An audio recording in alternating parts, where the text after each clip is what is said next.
Майчинството е безрезервна любов.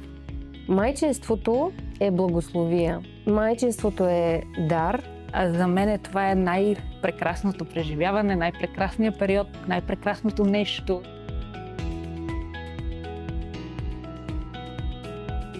Майчинството, както на всяка майка, носи супер много радост, но и много тежки дни. Твърдя, че това ми беше най-трудната година в живота до ден днешен. Първите години от майчинството наистина бяха много голямо предизвикателство. С бебе на ръце, кърмейки, консултирах клиенти, пишех договори и си върших работата. Първите 3 години обичах го, грижих се за него, аз всичко правех.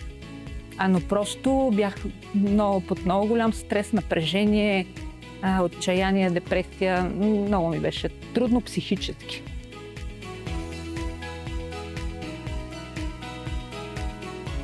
Много е необичайно, неподготвен се чувствах да бъда баща. Невероятна топлина в сърцето и имаше голямо притеснение, доста страх. Не знаех точно какво и на къде да тръгна, как да подкрепям жена ми.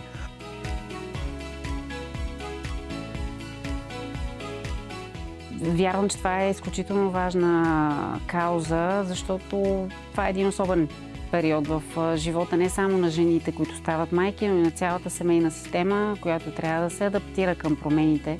Но когато една майка не се чувства добре, всичко по веригата пропада. Прави ми впечатление, че много от тези майки не получават абсолютно никакво разбиране от непосредствения си кръг от партньор. Тези реплики, които я съм чувала, стегни се, явеш, имаш живо и здраво дете, какъв ти е проблема? Грижата за майката не е нещо, което трябва да делим от грижа за детето. Трудностите, с които се сблъсквате, не са само при вас. Не сте сами и е добре да имате пространство и среда, в която да споделяте и да говорите.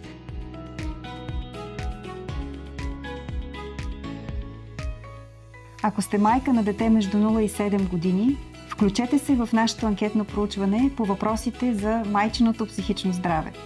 Помогнете ни да достигнем до поне 1000 майки и заедно да дадем глас на майчинството такова, каквото е.